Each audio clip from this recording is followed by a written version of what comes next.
Alhamdulillahilladzi arsala rasulahu bil huda wa dinil haqq liyudhhirahu 'ala ad-dini kullihi wa kafaa billahi shahida. Asyhadu an la ilaha illallah al-malikul a'la wa asyhadu anna sayyidina maulana Muhammadan 'abduhu wa rasuluhu wa arsalahu basyiran wa nadhiran wa da'iyan ila dinihi sirajan munira. Amma ba'du, qala ta'ala min syaitanir rajim. Bismillahirrahmanirrahim. Wa takum minkum ummatun yad'una ilal khair. Hendaklah ada di antara kalian satu umat yang mengajak kebaikan. Wa takum minkum ummatun yad'una ilal khair wa ya'muruna bil ma'ruf wa yanhauna 'anil munkar. Memerintahkan, mengajak kepada kebaikan, ma'ruf, wa yanhauna 'anil munkar, dan melarang, mencegah dari kemungkaran. Wa takum minkum ummatun yad'una ilal khair wa ya'muruna bil ma'ruf wa yanhauna 'anil munkar wa ulaika humul muflihun. Mereka orang-orang yang beruntung. Qala sallallahu alaihi wasallam, al-muslimu akhul muslim. Orang Islam adalah saudara orang Islam yang lain. La yadlimuhu wa la yukhmiluhu wa la yuqtuhu.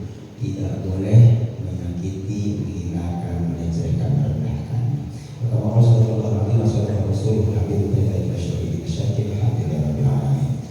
Alhamdulillah, senang sekali pagi hari ini di subuh pertama untuk pertemuan saya dengan jamaah Masjid Ramadhani di tahun 2026. Kita berada di pekan keempat bulan Januari 2026. Yang istimewa bagi hari ini karena sesuai dengan yang sudah disampaikan pada pertemuan sebelumnya di penutup tahun 2025, bahwa di 2026 ini sesuai dengan keinginan jamaah dan yang sudah disepakati oleh pengurus DKM, bahwa kita akan melakukan sesuatu yang baru. Kalau sebelumnya, di tahun sebelumnya kita bahas tentang 37 masalah populernya Ustaz Abdul Somad. Hari ini yang diminta adalah ngaji fikih, Bapak. Fikihnya fikih Islam. Cuma yang masih belum ditemukan formulanya adalah yang seperti apa. Keinginan dari pengurus DKM sebenarnya kita pengen ngaji praktis Ustaz, yang simpel-simpel, sederhana, yang aplikatif langsung gitu ya. Bagaimana tata cara wudu, tata cara sholat, dan seterusnya. Cuma Bapak Ibu, memang ada risiko-risiko ketika kita bahas kajian kita adalah fikih praktis. Maka fikih praktis tidak bisa terhindari dari memilih satu di antara madzhabul arba'ah, orang-orang yang terpangkat yang kita anut yang ada di Indonesia. Baik Bapak organisasi masanya Nahdlatul Ulama, Muhammadiyah, maupun semua organisasi Islam di Indonesia menganut, mengikuti empat mazhab, menghormati empat mazhab. Barangkali ada satu dominan yang kita laksanakan, yang kita pakai dalam keseharian, tapi kita menghormati empat mazhab yang lain, tidak mazhab yang lain. Kita rata-rata Syafi'iyah, tapi itu juga mengakomodir atau juga menghargai pendapat mazhab yang berbeda, Hanafiyah, Malikiyah maupun Hanafilah. Bapak dan Ibu, repotnya di situ. Kalau kita belajar fikih praktis, barangkali satu lebih tepat diterapkan kepada anak-anak sekolah atau anak-anak madrasah yang baru mulai belajar. Itu sebab kalau Bapak ngaji di pesantren, paling awal belajar fikihnya, fikih praktisnya adalah fikihnya Safinatul Najah.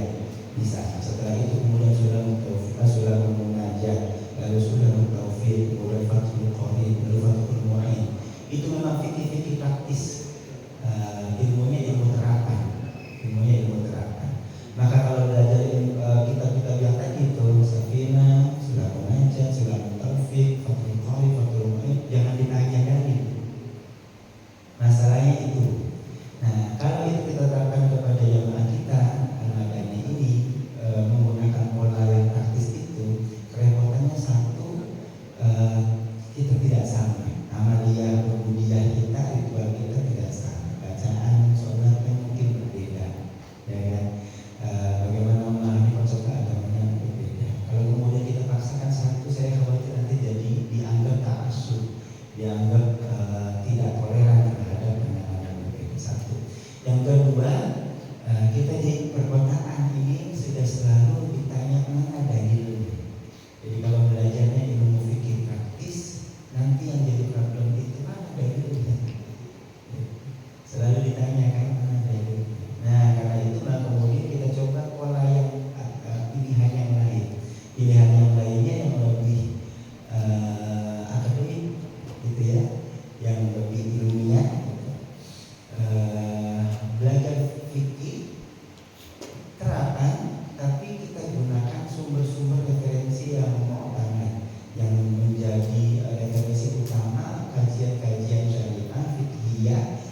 singkatnya disebut Madzhabul Arba'ah. Kitabnya kitab apa? Madzhabul Arba'ah.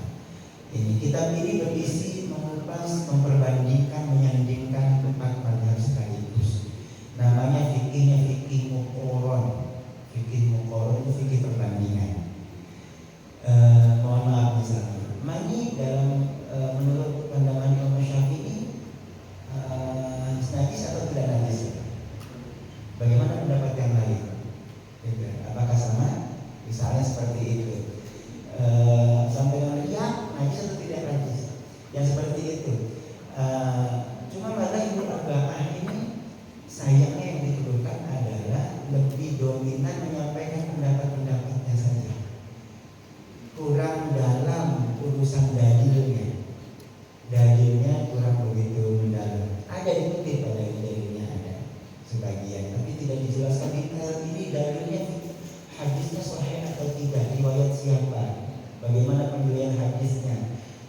Belum sampai pada yang namanya dalam bahasa Muhammadiyah itu tarjih.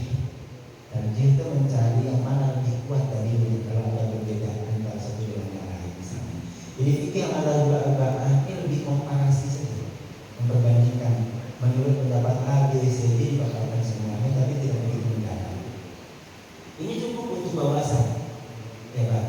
Tapi kalau untuk mengkaji lebih dalam perlu dilanjutkan. Bapak dan Ibu, belakangan di zaman modern ada 2 kitab lagi yang di masyarakat sangat terkenal. Kitab yang dimaksud adalah setelah Madzhabul Arba'ah adalah Fiqhus Sunnah.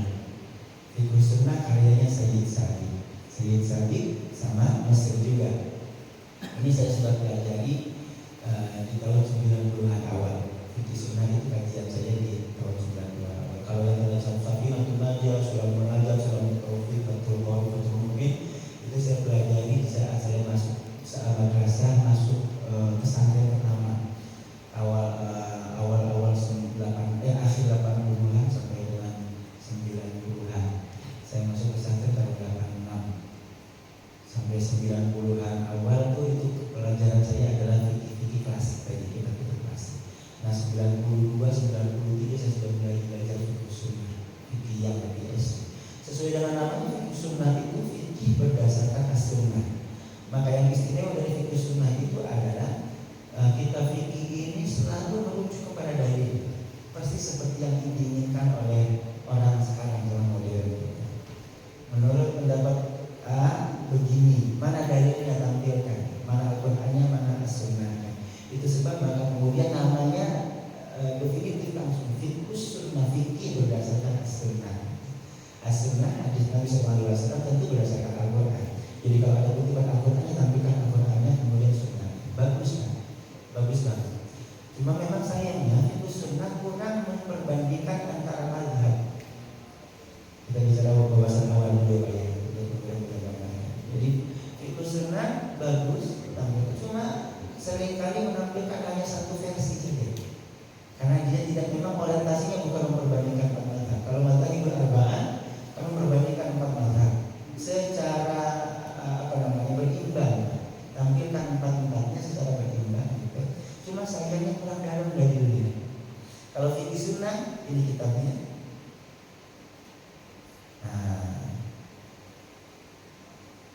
Cuma 3 jilid saja. Kalau Madzhabul Arba'ah 5 jilid tadi ya. Ada cetakannya tergantung cetakan mana. Ini cetakannya 4 jilid Darut Taqwa. Cetakan yang lain ada yang 5 jilid. Apa tadi? Madzhabul Arba'ah. Kalau fikih sunnah 3 jilid saja. Bentar, ini fikih sunnah. Oke.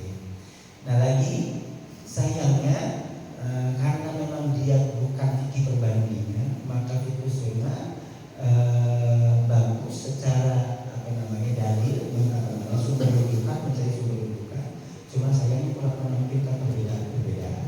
Ketika ada perbedaan yang tidak sesuai dengan pendapat Sayyid Sabiq sebagai pengarang penulisnya, sering kemudian terpinggirkan, seakan-akan terpojokkan. Ini salah dan ini benar. Jadi kayak tarjih gitu. Ini kalau fikih sunnah. Baik. Lanjutnya Bapak Ibu, yang ketiga yang hari ini menjadi menjadi rujukan utama di Fakultas Syariah. Kajiannya kajian fikih asli, fikih yang modern gitu. Rujukannya adalah ini, karyanya Wahbah Az-Zuhaili. Namanya adalah Al-Fiqh Al-Islam wa Adillatuh, Fiqhul Islam wa Adillatuh, fikih Islam dan dalil-dalilnya. Ini kitabnya 10 jilid Fiqhul Islam wa Adillatuh. Ada juga yang terbitan lain 8 jilid Fiqhul Islam wa Adillatuh. Ini karyanya Al-Ustaz Dr. Wahbah Az-Zuhaili. Wahbah Az-Zuhaili ini Suriah. Tadi Mesir dan sekarang Suriah. Ini sangat sistematis, akademik banget, bagus banget, uraiannya juga bagus. Bahkan mukadimahnya saja lebih dari 80 halaman. Mukadimah itu salah ya, bukan teks kita, tulisan Arab ukuran A4 yang rapat-rapat khas pesantren. Nanti kita tampilkan satu-satu. Ya kan? Detail banget, bagus banget, uraiannya bagus. Ya, dan sesuai dengan namanya Fiqhul Islam wa Adillatuh, dilengkapi dengan dalil-dalil. Jadi ini melengkapi fikihnya ditampilkan secara moderat gitu ya, berimbang, lalu ditambahkan dengan dalil-dalil. Keren. Cuma 10 jilid. Kira-kira kalau ngaji umum begini ketemunya sebulan sekali. Kira-kira tahun keberapa ratus gitu selesai. Ya, ini yang menjadi referensi utama.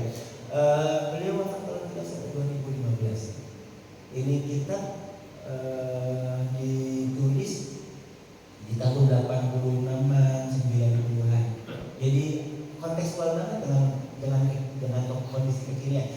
Lebih dekat dengan dunia kita gitu. Jadi cara pandang, bagaimana perspektifnya itu lebih modern banget gitu ya. Kalau tadi Al-Manhajul Arba'ah itu sebelum merdeka kita tahun 19 awal, 19 sekian, itu berapa sekian? 2020 100 tahun yang lalu, lebih dari 100 tahun yang lalu itu Manhajul Arba'ah. Kalau Fiqh Islam wa Adillatuh, Fiqh Sunnah itu juga tahun 80-an, jadi masih modern. Yang ini lebih modern lagi, 2000-an gitu ya. Ya, baik. Bapak namanya tadi Fiqhul Islam wa Adillatuh. Bapak main-main ke Fakultas Syariah pasti ini rujukan utama Fiqhul Islam wa Adillatuh. Baik. Nah, lebih luas lagi bentuknya ensiklopedi dari 4 mazhab itu namanya Mausu'ah ala Madhahibil Arba'ah. Ini kitabnya.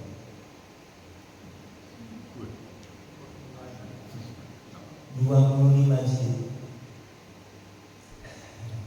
Kira-kira gimana bahasanya? Mau dikompres pakai zip, pakai binram, mau berapa tahun kita selesai? Jadi apa yang ingin saya sampaikan Bapak? Kalau kita pengen belajar fikih komprehensif, gitu ya, komprehensif, lengkap dengan dalil, kemudian berimbang membahas semua persepsi mazhab yang 4 saja, misalnya 4 yang paling dominan yang kita pelajari gitu. Memang tidak bisa sederhana. Memang tidak sederhana. Oke, balik lagi. Kalau kita belajar fikih taktis, kita terjebak pada kotak-kotak karena kita harus memilih, ya kan? Kalau mau belajar fikih, Ustaz mana dalilnya? Ya berarti harus dibuka.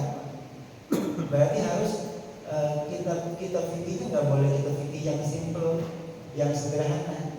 Kalau Bapak belajar misalnya saya nanti aja misalnya Arkanul Islam khamsatun, syahadatu an la ilaha illallah wa anna Muhammadar Rasulullah wa iqamus shalah wa atuz zakah wa shaum Ramadan wal haji. Gitu. Cuma itu doang, tidak disebutkan ada dalilnya.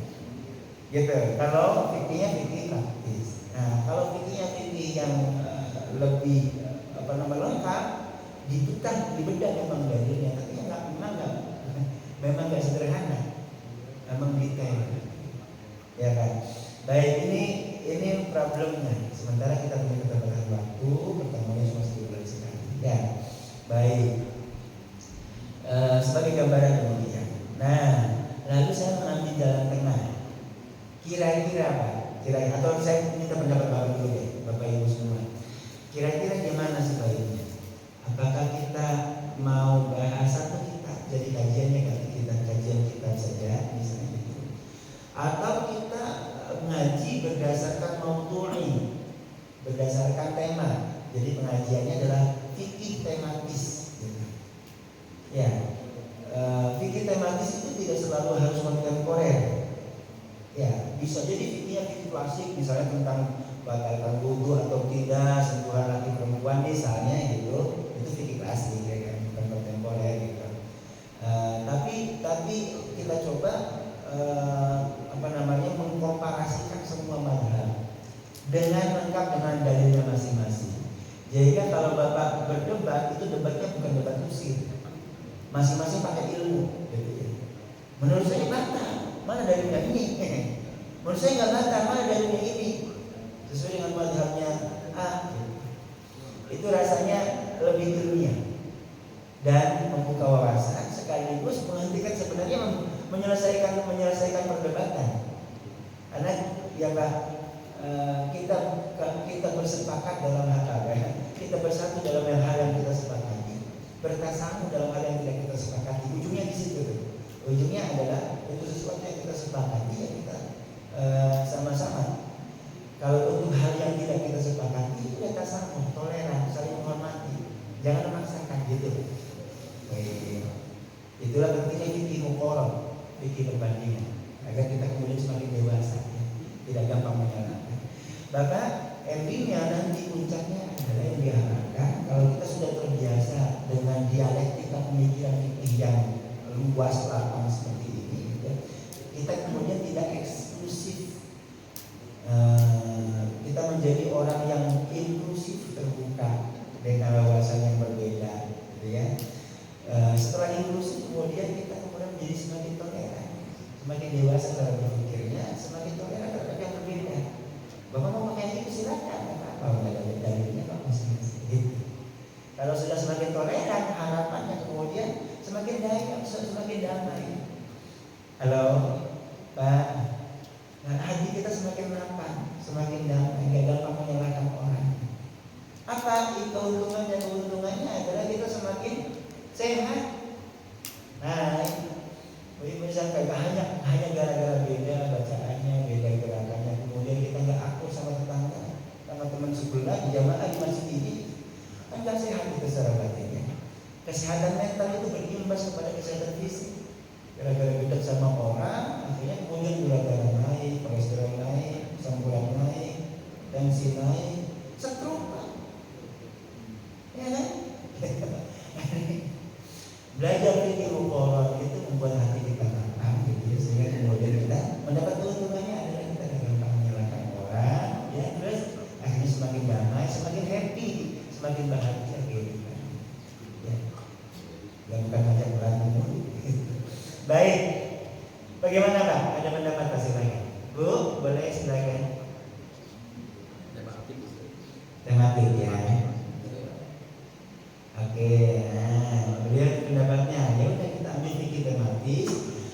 Yang nanti kitab-kitab yang kita sebutkan itu dijadikan sebagai rujukan, sebagai referensi, gitu ya. Nanti kita bisa ngambil dari Madhahibul Arba'ah, bisa ngambil dari fikih sunnah, bisa ngambil dari al-fiqh, fikul Islam, adillatu, bahbahul haidi, gitu ya. Atau bisa juga dari mawsu'ah fikih Madhahibul Arba'ah. Baik, halo. Sebagai rujukan referensi sudah saya download. Nah, ini kitab nggak murah, memang nggak murah. Mawsu'ah Al-Arba'ah tergantung Bapak dapat dari mana. Ada yang sampai pakai tadi. Ini satu kitab. Nah, tapi sekarang dengan teknologi yang kita punya aplikasi. Namanya, ini dia aplikasinya. Bentar. Namanya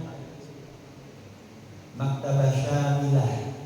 Maktabah Syamilah itu adalah maktabah itu library itu perpustakaan. Syamilah yang mencukupi. Di sini ada 8 ribuan kitab lebih, tergantung versinya ya. Misalnya kalau kita mau mencari Madzhabul arba'ah tinggal ketik. Madzhab al-arba'ah. Madzhabul arba'ah. Mana dia? Oke. Kelihatan enggak nih?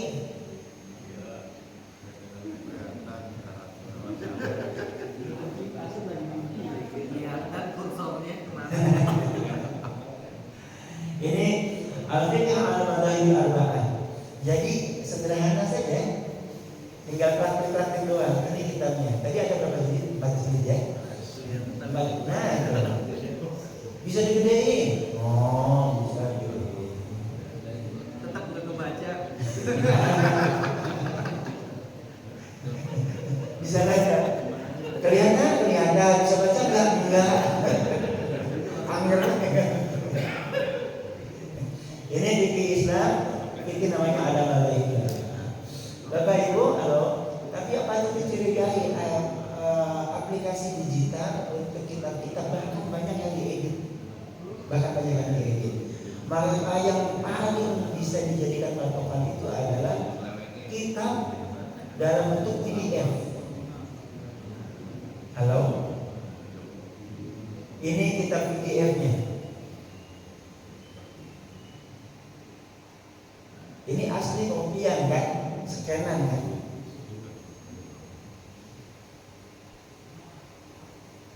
Oke, kitab fikih ala madzhabil arba'ah. Ini kitab aslinya. Abdurrahman Al-Jazili. Ini terbitan mana? Darul Kutub Al-Ilmiyah Beirut, Lebanon, Libanon. Kitab-kitab klasik itu banyak banget dari Libanon. Yang paling terkenal ketika masa Anda itu namanya Darul Fikr. Kalau kitabnya dari Darul Fikr Libanon itu Beirut, itu paling bagus, cetakannya paling kokoh.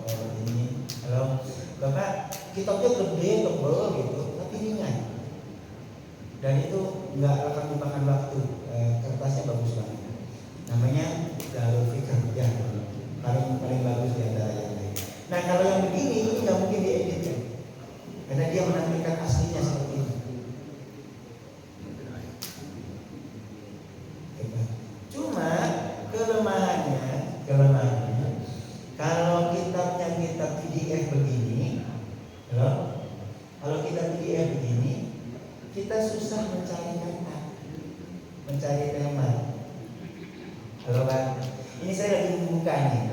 Kita jangan terbiasa dengan kitab, barangkali apaan sih ini gitu, baru tahu ya. Penting Pak.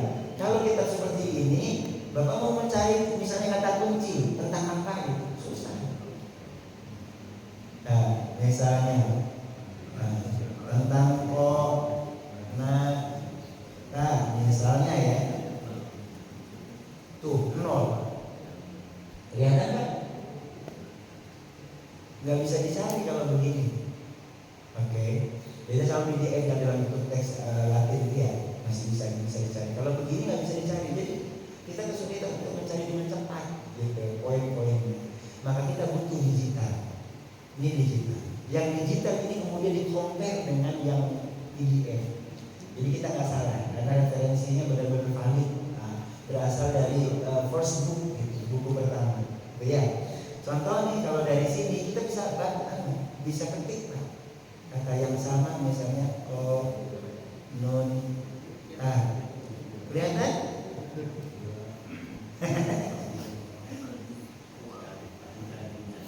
Halo, bisa dicari dan nanti ketemu. Ini enaknya, kayak gitu. Bisa digedein juga, tenang misalnya. Oke, baik. Gedenya lebih fleksibel kalau yang digital. Jadi kita akan compare kedua-duanya. Baik, ini sekedar ulasan tentang apa tadi? Gambaran tentang madzhabul arba'ah. Nah, kalau kita fikih Al-Fiqhul Islam wal Adillah tuh karyanya Wahab Zuhaili di Maktabah Syamilah ini belum ada. Nama asli banget, modern banget. Dulu saya pernah ngurusin library-nya PSI, Pusat Studi Al-Quran, Profesor Quraisyihab. Itu komputernya saya ngurus 7 tahun di seberang Bahasa Sarjana di Jakarta itu, dapat di belakang Kertamukti ya, sebelah. Saya ngurus komputernya.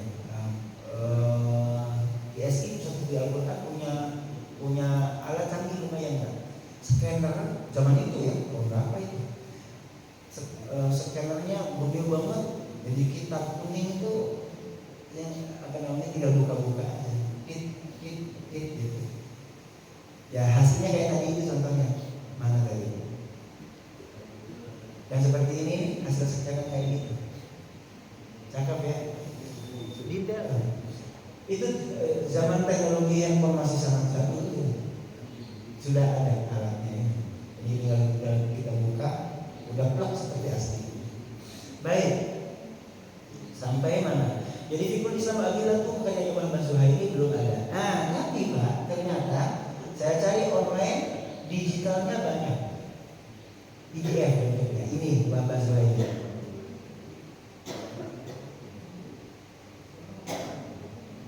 Al-Fiqhul Islami wa Adillatu Asyamil lil Adillah Asyariyah. Lihat kitabnya namanya Asyamil lil Adillah Asyariyah, yang Asyamil itu syamilah, komprehensif untuk dalil-dalil syariah wal aral al-madhabiyah, sesuai dengan namanya kan, pendapat-pendapat mazhab, wa ahamun nazariyah al-fiqhiyah, pandangan-pandangan fikih yang penting, wa tahqiq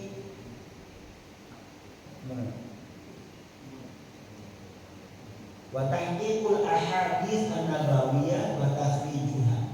Tahqiqul ahadits, tahqiq itu catatan, tahqiq itu penelitian oleh hadis-hadis Nabi, wa tasrijuha, dan mengeluarkan dalam penelitian adalah mencari sumber referensinya. Jadi kenapa mazhabul al-fiqh Islam Adillatu karya Wahbah Zuhaili ini menjadi lebih pertama saat ini? Karena memang komprehensif banget, komprehensif dalil syariatnya, mengupas juga pendapat mazhab di dalamnya, kemudian terutama tema-tema utama fikih yang menjadi perdebatan dikupas lebih lengkap berdasarkan pada hadis-hadis Nabi, dan sekaligus hadisnya diteliti, sumber rujukannya kemana, bagaimana kualitasnya. Ini kitabnya. Bahasa al-fabaiyah al-mawdudil mawdu'at wa ahamul masail fiqhiyah. Di dalamnya ada juga fihris, itu adalah catatan tinggi atau catatan kaki kalau bahasa kita, yang berisi mawdu'at, tema-tema sentral, wa ahamul masail fiqhiyah, tema-tema sentral fiqhiyah. Ini Wahbah Zuhaili, cakep banget, 10 jilid. Dr. Wahbah Zuhaili, Juz'awal At-Taharah As-Salihah. Darul Fikr, ini kitab yang tadi saya sebutkan, Darul Fikr Bairuddin dibangun. Baik, siap. Ini mukadimah. Hari ini kita belajar mukadimahnya. Wawasan pertama, biar Bapak punya, wah, gitu ya. Kira-kira ini gak gampang ya, apa? Referensinya seperti itu. Baik, hari ini kita akan melanjutkan mukadimah kita untuk membahas dua tokoh utama, minimal dua tokoh utama, yakni penulis Madzhabul Arba'ah, namanya tersebut Abdurrahman Al-Jazidi, dan yang kedua adalah Wahbah Zuhaili. Nah, untungnya hari ini kita punya teknologi AI, sudah sedemikian rupa cepat banget nyarinya. Tinggal Bapak klik saja biografi Wahbah Zuhaili, tinggal langsung jadi, gitu ya. Oke, nggak apa-apa, pengetahuan umum kita pakai AI nggak apa-apa. Nanti begitu baca detailnya hati-hati, karena AI bisa halu, tahu Pak? Halusinasi dia, suka ngarang sendiri. Pak, bagaimana pendapat Wahbah Zuhaili tentang tema ini misalnya? Kalau Bapak nggak cantumkan itu kitabnya, dia bisa ngarang sendiri. Nah, tahu dari mana? Tiba-tiba kok begitu, kok aneh? Nah, gitu ya. Agak mending kalau Bapak tampilkan, kalau Bapak insert langsung filenya, gitu, file PDF-nya mana, kemudian baca kitab ini, gitu kan. Kemudian simpulkan bagaimana pendapatnya fulan bin fulan. Nah, itu lebih mendekati. Tapi lagi-lagi AI alat bantu. Ulangi, AI alat bantu. Saya biasa menggunakannya sudah. AI alat bantu. Jangan percaya sepenuhnya. Ya. Kalau bahasa guyonan kita tuh jangan percaya AI, musyrik gitu. Silakan sebagai alat bantu nggak apa-apa, tapi jangan percaya sepenuhnya. Itu referensi sebagai pengetahuan awal untuk meluncur sujudnya lebih dalam gitu. Kalau yang sifatnya kontroversial misalnya gitu, kembali kepada first booknya tadi. Jadi ya bukan, ya nggak cukup pakai yang digital, pakai PDF-nya. Ini menghindari kita dari kesalahan. Baik, clear ya?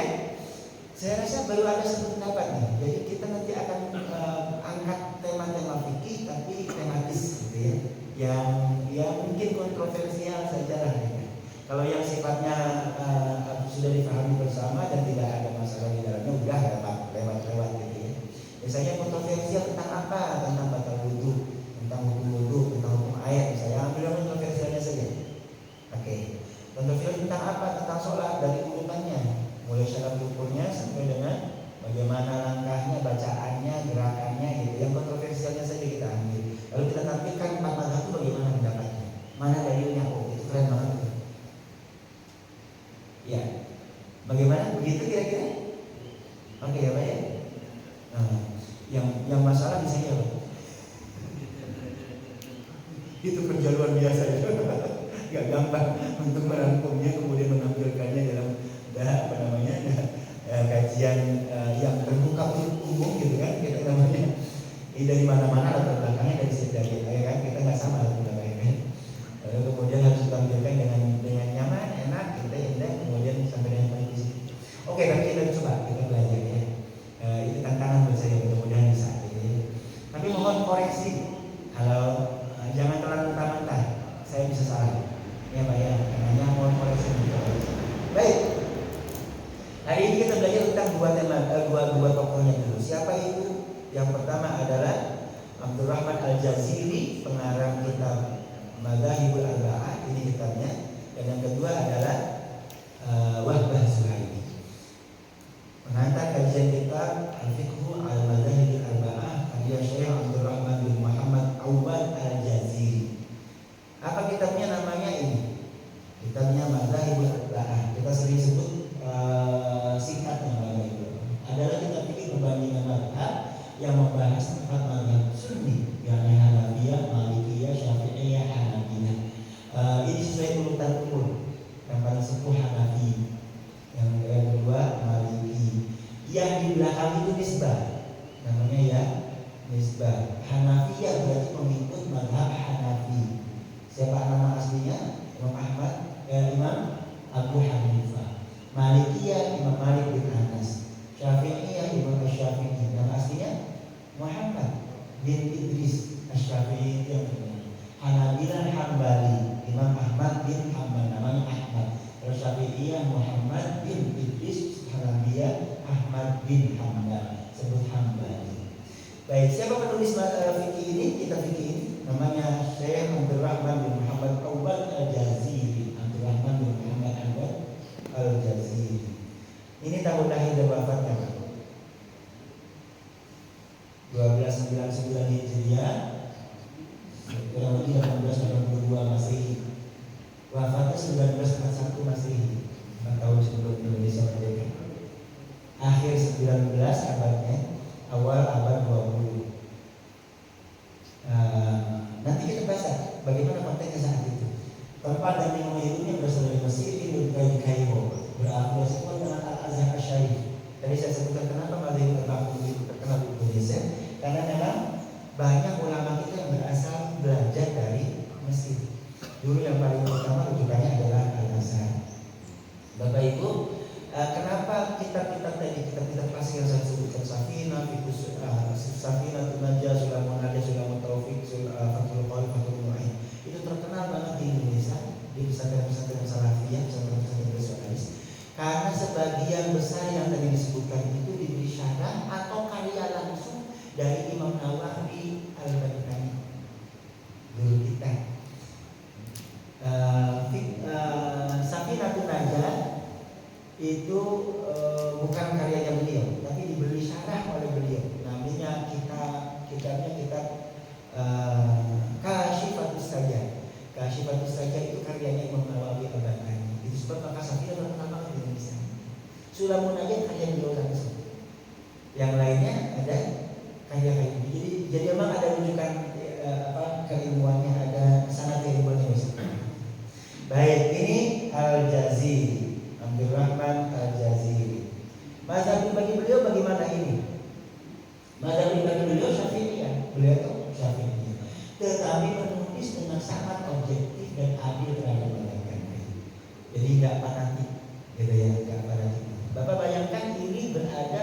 Beliau tulis di abad pertama tahun 1882, lahirannya 19 sekian. Kira-kira Indonesia saat itu kayak apa? 19, anggaplah beliau menulis ini di usia 30-an 40-an gitu ya. Berarti kan 19 sekian kan Pak ya? 19 sekian. Kira-kira di Indonesia kira-kira kayak apa waktu itu? Di Indonesia saat itu kita berantem soal kunut. Jadi kalau ini latar belakangnya, kenapa fiqh mazhab arba'ah ini menjadi istimewa? Karena dia mendudukan secara proporsional, adil gitu ya, tanpa perlu berpihak. Kalau mengajarkan toleran terhadap mazhab yang berbeda, saat itu Pak, banyak loh ulama Indonesia sekalipun gitu yang seakan-akan menganggap orang yang berbeda mazhabnya itu kayak kafir. Ya, suami istri disuruh sama orang tuanya bercerai gara-gara suaminya itu Muhammadiyah, istrinya itu. Di masa lalu. Ya. Misalnya, jadi Muhammadiyah kayak agama. Di masa lalu. Muhammadiyah dari 1920. Nah, NU-nya lagi 26, NU Muhammadiyah 1914, ya kan? 26 NU gitu. Zaman dulu tuh beda organisasi Islam seakan-akan beda agama. Bisa bayangkan gitu kan ya? Betapa luar biasanya kita. Nah, fikih mazhab ini menawarkan sesuatu yang istimewa, mengajak kita toleran dengan yang berbeda mazhab. Latar belakang sejarahnya ini. Kitab ini lahir pada akhir abad ke-19, awal abad 20, masa yang sangat penting dalam sejarah Islam. Satu, kondisi dunia Islamnya saat itu, dunia Islam berada di bawah kolonialisasi Barat. Ya Pak ya, rata-rata negara ketiga saat itu belum merdeka. Indonesia 1945 belum merdeka, gitu ya. Yang kedua, muncul dorongan reformasi hukum Islam, kodifikasi fikih, penyederhanaan kitab klasik yang rumit. Ini latar belakang. Berikutnya problematika saat itu. Kitab fikih klasik sangat teknis, terlalu mazhab sentris.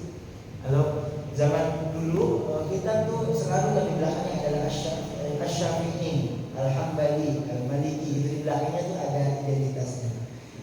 Jadi bicara madhabnya saja, sesuai dengan madhabnya saja, madhab yang lain yang dibahas. Nah ini maka menjadi poin berikutnya.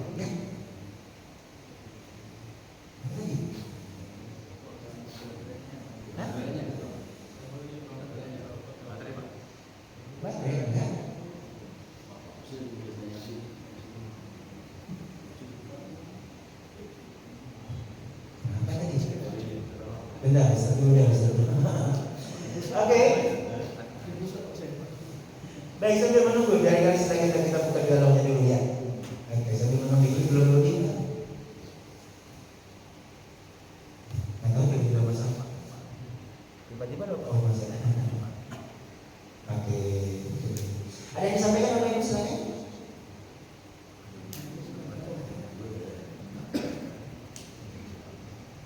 Terlalu jelimet gak sih? Iya.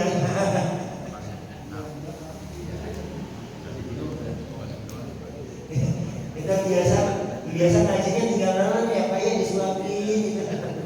Tinggal makan kan. Itu tantangannya orang sekarang nggak mau disuapin Pak. Maunya tuh mana dalilnya? Halo Bapak Ibu, mohon maaf. Setelah kita buka tadi ya, seperti itulah kita luasnya ilmu fikih.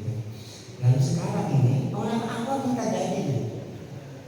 Boleh bilang ya Pak? Saat ini Pak, fenomenanya orang awam minta dalil. Mana dalilnya? Enggak mengukur diri. Halo? Gimana? Benar ya Pak begitu Pak? Ini kenyataannya. Seringkali kita tuh nggak mengukur diri. Kita baca Al-Quran aja masih bilang betul, masih galur-galur gitu. Minta dalil, dikasih dalil. Halo? Belum juga bisa mengerti. Pak, halo, Ustaz, ini poin. Kenapa sih kita harus bermazhab? Kenapa nggak maju langsung dari Al-Quran dan hadis saja? Kan begitu ya. Ini yang mau kita sekarang Pak. Apa yang harus dengan mazhab. Ya kan? Dia rijal, wa nahnu rijal. Gitu. Mereka katakan gitu. Ulama juga manusia, bisa salah. Kita juga manusia. Nggak mengukur diri gitu. Ya kan, nggak nyadar diri, nggak mengukur diri. Halo Pak. Lalu kemudian dihadapkan. Antum mau ikut mana? Ikut Nabi apa ikut ulama? Halo? Ini kayak benar jebakan Batman. Kayak benar iya. Saya ikut Nabi dong. Kalau gitu tidak tahu ulama. Itu seakan-akan. Ulangi. Ngapain penolakan? Antum mau ikut Nabi apa ikut ulama? Hai. Nah, kalau Bapak ditanya begitu, ikut Nabi atau ikut ulama? Jawaban Bapak kira-kira mana? Ikut Nabi kan? Itu jebakan kan? Emang ketika kita ikut ulama gak ikut Nabi? Halo? Kok bisa bercabang begitu? Nah, seakan-akan kita di kotak nih, diracun nih, direcok di otak kita. Seakan-akan ketika ikut ulama berarti gak ikut Nabi. Padahal tidak ada satupun ulama yang benar-benar ulama kecuali pasti ikut Nabi. Ya nggak sih? Maka Bapak ikut ulama, ikut mazhab itu sebenarnya adalah aplikasi dari perintah Al-Quran. Fas'alu ahlal dzikri in kuntum la ta'lamun. Kalau kamu tidak tahu, ikuti orang yang tahu ilmunya, ikuti orang yang ahli ilmunya. Kalau referensi kita ya sama dengan dunia juga sama. Kalau Bapak nanya motor ya tanya mekanik motor, tanya bengkel motor. Nanya mobil ya tanya mekanik mobil, bengkel mobil. Ahlinya yang nanya kan. Kalau soal fikih, soal hukum Islam gitu, ya tanya ulama. Emang nggak bisa baca sendiri, Bapak baca sendiri dah. Itu mobil baru yang Bapak beli kan punya manual booknya tuh. That is the Halo Pak, jangan ikut mekanik, baca sendiri suka. Halo Pak, kan ada manual booknya Pak. Ketika ini motor mati tiba-tiba kenapa ya? Halo, siapa yang ditanya? Mekanik, ya kan orang bengkel, ya kan betul. Halo? Kan ada bukunya Ustaz, Bapak baca di bukunya sendiri, bisa gitu. Kira-kira analoginya begitu. Hari ini yang lagi mengemuka adalah mazhab yang adalah mazhabiyah. Mazhabnya tidak bermazhab. Ini jebakan. Bapak siapa? Levelnya mustahil.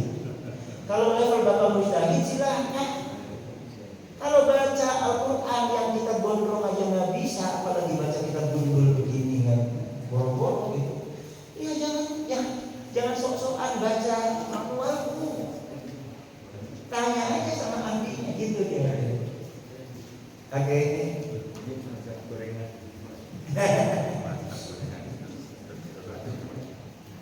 Ya emang nggak jalan lagi gitu ya.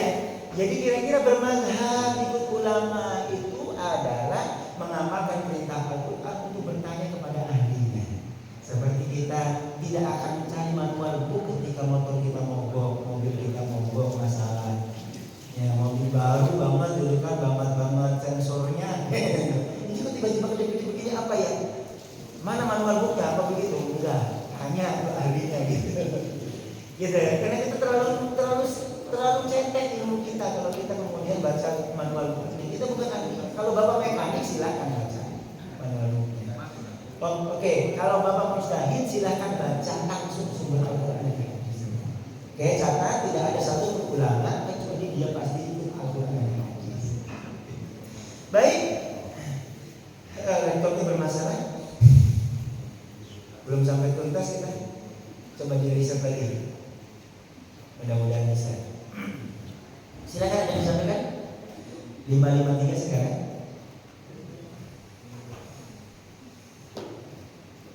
Ibu sepakat begitu ya? Jadi nanti kita pilih tema. Ya Pak, silakan.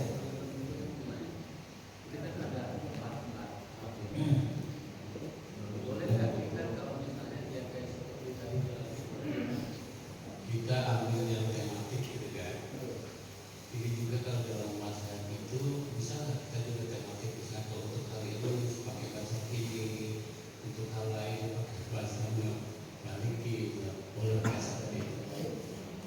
Baik, terima kasih. Ini penting Pak.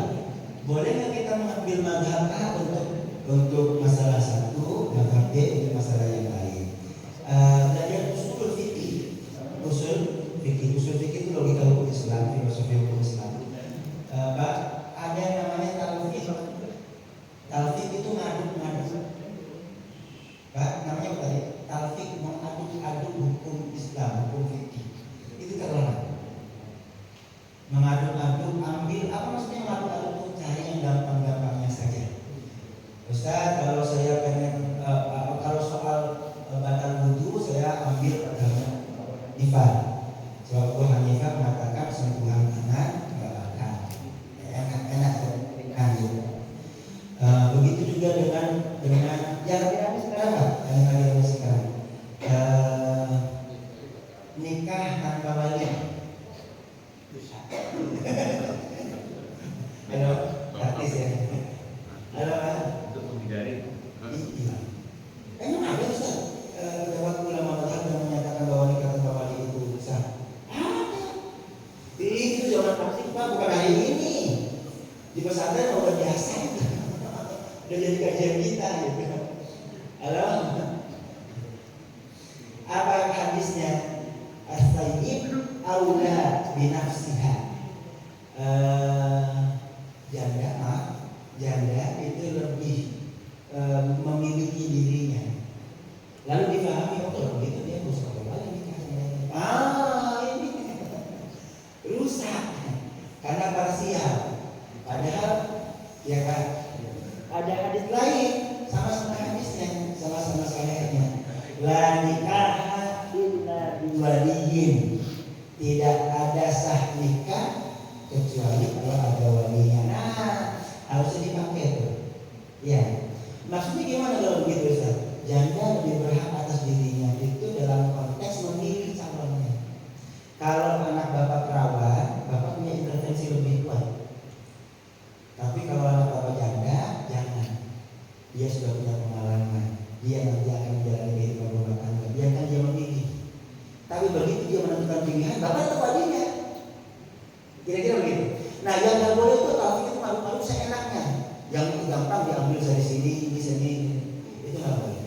Tapi kalau kita memilih sesuai dengan yang paling kuat, namanya tarjih. Itu yang dipakai oleh Muhammadiyah misalnya ya. Namanya majelis tarjih ya Pak. Memilih yang kuat di antara pendapat mazhab boleh. Catatannya bukan sekedar yang pilih-pilih yang enak-enak doang, tapi memilih yang menurut Bapak paling kuat. Itu boleh, itu bisa dilakukan. Beda ya? Ya, sorry. Dalam hal ini kan saya mengambil contoh Pak. Kalau sapi itu wudu kita baca kalau bersentuhan dengan istri Pak. Saya nggak namanya itu. Ya. Tapi bisa jadi dalam hal lain bisa satu sapi itu kan. Iya, oke. Jadi boleh kan kita mengambil mazhab yang berbeda boleh, tapi catatannya bukan talfik, bukan yang ringan-ringan yang enteng-enteng bukan. Kita mengambil mazhab itu karena kita tahu ini yang paling kuat menurut kita. Gitu ya. Menurut saya pendapat yang lebih kuat untuk batal wudu adalah tidak lengkap misalnya. Gitu. Apa sebab? Sebab Nabi mencontohkan ketika Nabi mau sholat, Nabi mencium istri Aisyah. Ini nggak batal loh, kan? Itu misalnya gitu. Silakan apa? Mazhab itu bukan agama, katanya. Mazhab itu bukan agama. Beda mazhab itu bukan beda agama. Mazhab ini pendapat ulama yang kita ikuti. Kalau ternyata misalnya ulama yang kita ikuti ini menurut kita dalam hal yang lain kayaknya nggak benar nih gitu. Menurut saya pendapatnya mazhab yang berbeda yang lebih tepat mendekati Al-Quran dan Sunnah. Ambil saya pendapat yang ini nggak apa-apa silakan. Namanya tarjih. Mengambil pendapat yang lebih baik, lebih solid, lebih valid menurut kita gitu ya. Setelah kita kaji, catatannya kita ngaji dulu. Masing-masing dua pendapatnya kita kaji dulu. Jadi itu tidak terlakukan. Enggak. Yang ngaduk-ngaduk itu yang enak-enak doang. Yang gampang-gampang doang. Halo Pak, kira-kira kalau di Indonesia boleh nikah tanpa wali, kira-kira banyak kasus kan? Saya ramai yang begitu. Bukan karena dia mengakui ini benar, ini pendapatan bukan, tapi karena itu menguntungkan. Nah, ini problem. Gitu ya. Baik, sedikit lagi tadi.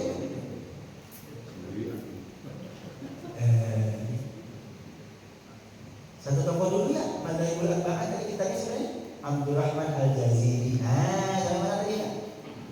Sudah? Oke, jadi problematika fikihnya saat itu adalah kita fikihnya kelasnya sangat teknis, terlalu madhab sentris, sulit dipahami oleh masyarakat umum. Kemudian perdebatan tajamnya ini Pak, antara taklid dan ijtihad. Pak, halo, di masa itu digugat, nggak boleh taklid, haram taklid. Halo, kita harus ittiba. Ada 3 levelnya. 1 taklid, 2 ittiba, yang ketiga adalah ijtihad. Pak, ini mengukur diri. Boleh nggak taklid? Bukan hanya boleh, wajib taklid kalau Bapak nggak tahu apa-apa. Oke, dulu saya pernah cerita. Syekh Nasiruddin Al-Albani pernah dialog dengan Al-Buti. Al-Buti ini ulama Suriah yang mohon maaf syahid di Bom, meninggalnya di Bom. Zaman kini, zaman sekarang juga. Halo, kata Al-Buti, Syekh, antum termasuk golongan mana? Muqallid, muttabi', ittiba, taklid, ittiba atau ijtihad? Mustahid. Orangnya namanya mustahid.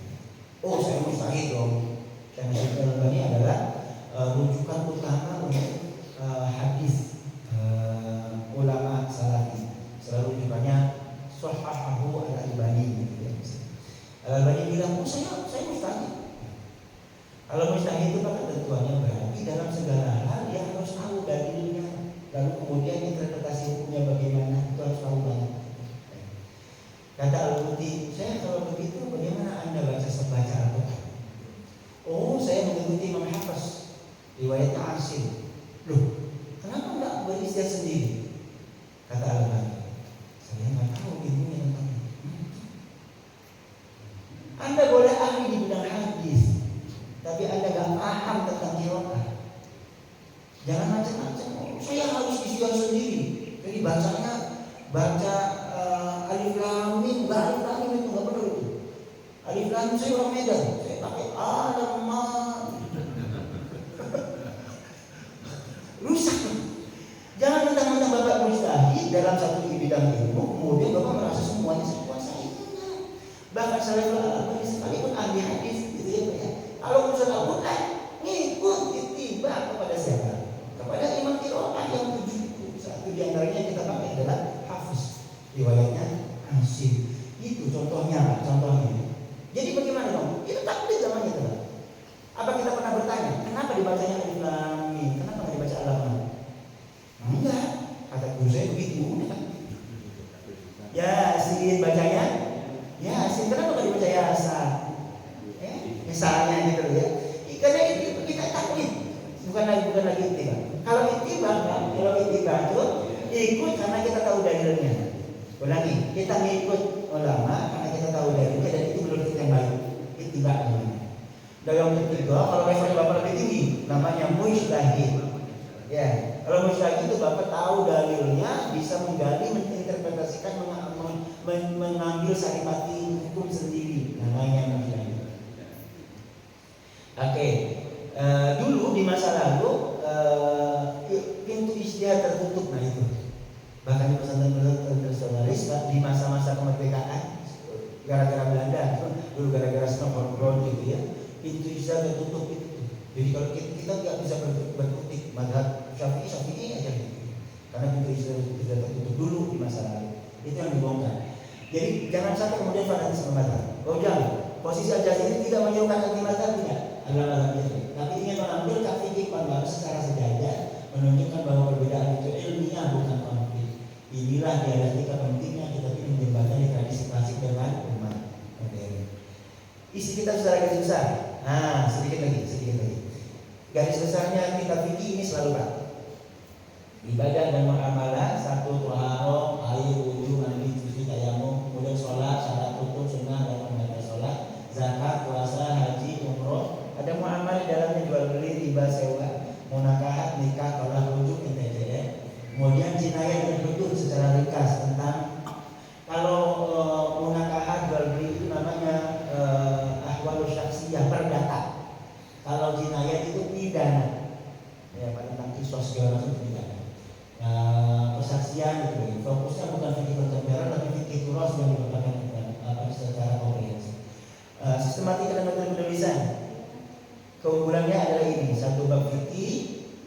dibagi menjadi pendapat Hanafiyah, Malikiyah, Syafi'iyah, Hanbaliyah. Kemudian dijelaskan hukum, syarat, rukun dan yang membatalkannya. Nah, ini kekurangannya tidak masuk perdebatan dalil secara panjang, tidak tarjih tadi saya sampaikan. Mana yang lebih bagus, mana yang lebih kuat begitu. Tapi netral, deskriptif sangat bagus. Ini cocok untuk belajar dosen, dai, hakim agama, pendidik, fikih perbandingan. Disebut di sini untuk orang-orang nggak ada sayangnya. Memang harus orang yang punya dasar gitu ya. Tapi tugas kami untuk menyampaikan kepada masyarakat luas. Penilaian ulama fikih terhadap kitab ini kitab standar fikih muqarrar perbandingan dijadikan rujukan di alasan perbandingan hukum syariah dan sebagainya ulama. Ujian atas kitab ini objektif, sistematis, mengurangi fanatisme mazhab, mudah dirujuk. Catatannya ada catatan kritisnya adalah tidak menyebut dalil secara rinci, tidak membahas maqasid syariahnya, kemudian tidak menjawab isu modern secara langsung. Kalau isu modern tentang yang sekarang Pak itu belum ada, zamannya belum 19 sekian kan. Apakah kita ini masih relevan untuk yang saat ini ya? Sangat relevan. Catatannya bisa memberikan perbedaan hukum, kemudian akan mendapatkan yang ada di Indonesia khususnya ya. Kemudian landasan itu tafsir kontemporer. Ini jadikan sebagai pintu membuka saja, untuk membuka komparasi antar mazhab. Tetapi tidak langsung bicara tentang fintech, bank digital, transformasi organ. Ini tentu bioteknologi gitu, AI, ini simpulannya. Nulisnya Syekh Abdul Rahman Al-Jaziri, karena punya fikih perbandingan mazhab, kelebihannya praksis mazhab otoritatif, kekurangannya belum menyentuh fikih kontemporer dan relevansinya sangat penting sebagai basis ijtihad dan analisis. Baik, inilah sekilas tentang mazhabul arba'ah. Bisa ya? Sedikit boleh ya? Ini yang